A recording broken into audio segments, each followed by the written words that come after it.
असदुद्दीन ओवैसी ने ऐसा क्या कह दिया मुफ्ती सलमान अजहरी के बारे में कि ये स्पीच खूब वायरल हो रहा है कई दिन से। कोई तकरीर करता है मौलाना, कोई शेर पढ़ता है मौलाना, तो उठाकर उसको जेल में डाल दिया जाता है। अस्सलाम वालेकुम रहमतुल्लाहि व बरकातुहू। कायद मिल्लत ओवैसी को कहूँ, माहिय जुल्मत कहूँ सलमान को। दोस्तों, असदुद्दीन ओवैसी सिर्फ एक नाम नहीं बल्कि आज के सियासत की दुनिया में बेताज बादशाह का नाम असदुद्दीन ओवैसी है, जो हर मामले में आवाज़ बुलंद करता है, हर वक्त हक के लिए आवाज़ को बुलंद करता है, चाहे किसी भी धर्म और मज़हब से ताल्लुक़ रखते हो। इंसाफ के लिए हमेशा वही बंदा सबसे पहले बोलते हुए नज़र आते हैं, चाहे वो पार्लियामेंट हो, चाहे टीवी शो हो, चाहे और कोई जगह हो। और ख़ास करके जब मुसलमानों की हक़ की बात आती है तो वो बंदा हक़ की लड़ाई लड़ने में पीछे कभी नहीं हटते। देखिए, इसी हिंदुस्तान में ना जाने कितने एमपीज़ हैं, ना जाने कितने एमएलए हैं, कितना विधायक है और बड़े बड़े ओहदा पर मुसलमान फैज़ हैं, लेकिन जब बोलने की बारी आती है, हक़ की आवाज़ बुलंद करने की बारी आती है, तब सिर्फ़ और सिर्फ असदुद्दीन ओवैसी बोलते हुए नज़र आते हैं और कोई नहीं आता। कितने भी बड़े बड़े लीडर देख लो, जो नाम के लीडर हैं, जब भी कोई मुसीबत, जब भी कोई परेशानी मुसलमानों के सामने आती है, एक मर्द मुजाहिद अकेले खड़ा हो जाता है और बोलते हुए नज़र आते हैं, चाहे वो कहीं भी हो, किसी के सामने भी हो। और उस मर्द मुजाहिद को ना जाने कितने लोग टारगेट करते हैं, मरवाने की कोशिश करते हैं, मारने की कोशिश करते हैं। लेकिन जो मैं आज मुफ्ती सलमान अजहरी के लिए असदुद्दीन ओवैसी ने खोल के बोला बिहार में किसी जगह भाषण देते हुए, और असदुद्दीन ओवैसी ने ऐसा क्या कह दिया मुफ्ती सलमान अजहरी के बारे में कि ये स्पीच खूब वायरल हो रहा है कई दिन से। चलिए उसे हम भी सुनते हैं और असदुद्दीन ओवैसी के हक में दुआ करते हैं कि अल्लाह उन्हें सलामत रखे, साथ ही मुफ्ती सलमान अजहरी को भी जल्द अज जल्द रिहा फरमाए। आइए उस तकरीर को समाप्त कर लेते हैं। ये जो नफरत का माहौल पूरे देश में पैदा कर दिया गया कि अगर कोई तकरीर करता है मौलाना, कोई शेर पढ़ता है मौलाना, तो उठाकर उसको जेल में डाल दिया जाता है।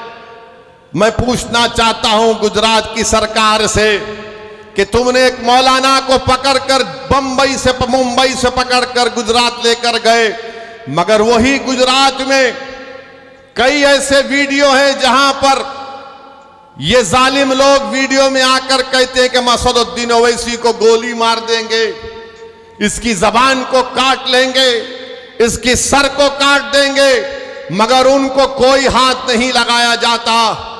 मगर कोई एक शेर पढ़ देता है तो उस अशार के गलत माने निकालकर मुंबई से मौलाना को लेकर चले जाते हैं। 3-3 मुकदमे उन पर बुक कर दिए जाते हैं।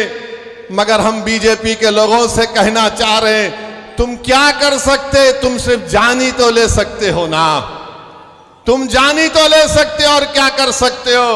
अगर मेरे मुकद्दर में जो लिखा अल्लाह ने लिख दिया वो तो पूरा होकर रहेगा, मगर जब तक हम जिंदा रहेंगे हम बातिल को बातिल कहेंगे, हम बातिल से समझौता नहीं करेंगे, हम बातिल को खुश करने के लिए अपनी पॉलिसी को लचकदार नहीं बनाएंगे।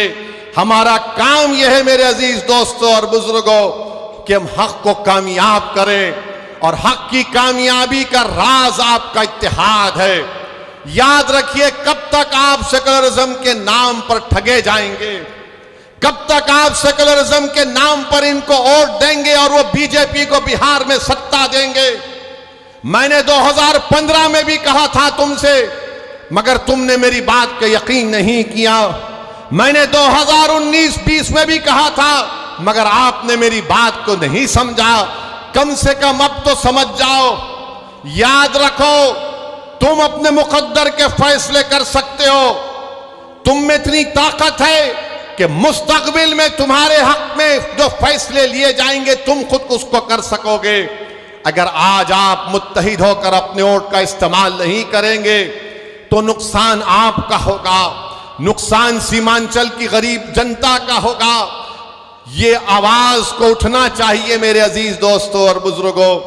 आप देखते हैं कि भारत की पार्लियामेंट में हर मसले के ऊपर मजलिस इत्तेहादुल मुस्लिमीन के अरकान पार्लिमान अपनी आवाज को उठाते हैं।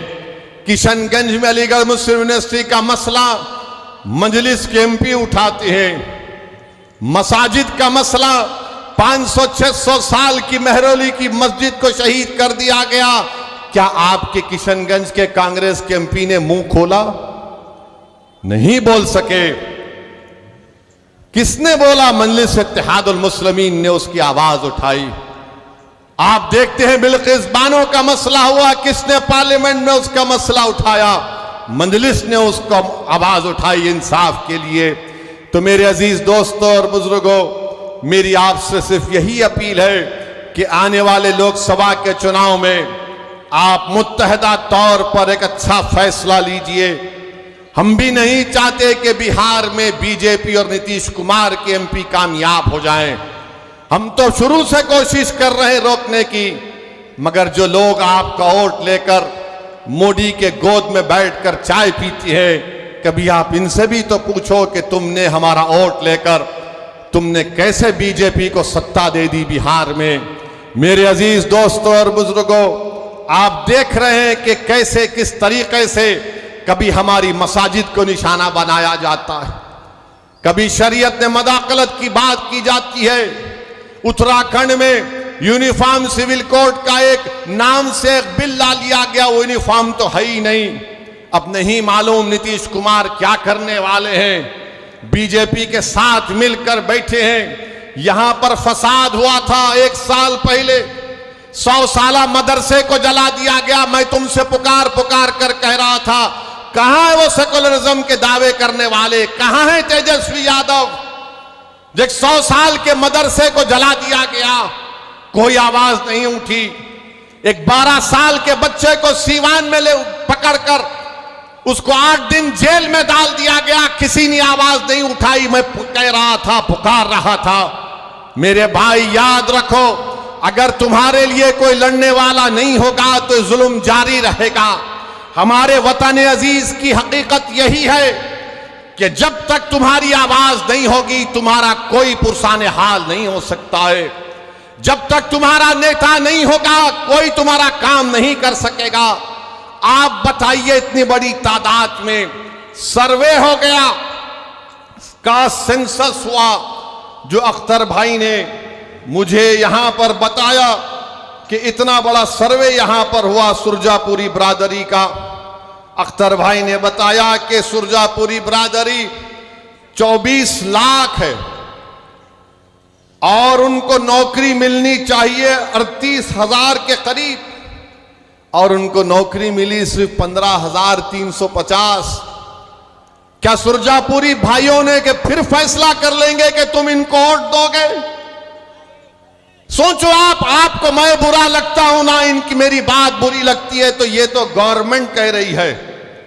ये मैंने अपने घर से बनाकर नहीं लाया हूं, ये बिहार सरकार का डेटा आदादो शुमार है।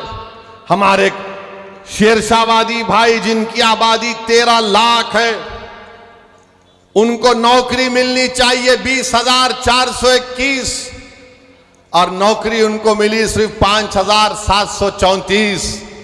मैं हमारे गयूर शेरशाहवादी भाइयों से पूछना चाह रहा हूं, तुम किसको अपना जिम्मेदार खड़ा करते हो? मेरे भाई, कुलैया भाइयों की आबादी 12 लाख है, उनको नौकरी मिलनी चाहिए 12,904 और नौकरी मिली 6,750। अब कौन क्या करोगे तुम? ये जो दल्लाल फिरते हैं हमारी कौम के दल्लाल, अरे दल्लालों अभी तो अपना मुंह काला करके घर में बैठ जाओ। बरसों से धोखा दिया गया है, बरसों से धोखा दिया गया। ये मैं नहीं कह रहा हूं, बिहार सरकार कह रही है। सुरजापुरी बरादरी को नौकरी नहीं मिलेगी तो सेकुलरिज्म की कामयाबी है। शेरशाहवादी को नौकरी नहीं मिलेगी तो क्या मोदी को रोका जा रहा है? कुल्हिया बरादरी को हिस्सा नहीं मिल रहा है मगर तेजस्वी मुख्यमंत्री बनेगा? अरे शर्म करो, अपने बाप का नाम मिटिया मिलीत मत करो। अगर अभी भी तुम्हारे दिलों में जो धोखा देकर चले गए, अगर तुम्हारे दिलों में गीरत बरकरार है तो सोचो कि किससे धोखा हो रहा है। और तुम्हारा मगर राज किसी और का हो रहा है। कितना उल्ट लिया सुरजापुरी भाइयों का, कुल्हिया भाइयों का, शेरशाहवादी भाइयों का, और क्या मिलता है? कुछ नहीं मिलता, सिर्फ वादे मिलते हैं और चुनाव आएगा तो बोलेंगे सेकुलरिज्म को जिंदा रखो। तो दोस्तों, आपने असदुद्दीन ओवैसी को सुना। उन्होंने इस बयान में इत्तेहाद के बारे में कुछ कहा और यहाँ तक कहा कि जब तक जिंदगी है हक के लिए आवाज़ को बुलंद करता रहूँगा। और मुफ्ती सलमान अजहरी साहब के लिए भी उन्होंने कुछ बोला। इस बारे में आप क्या राय रखते हैं कमेंट बॉक्स में ज़रूर बताइएगा। और मुफ्ती सलमान अजहरी साहब के लिए खूब खूब दुआ कीजिए। खुदा हाफिज़। वीडियो अगर अच्छा लगे तो अपने दोस्तों में शेयर कीजिएगा।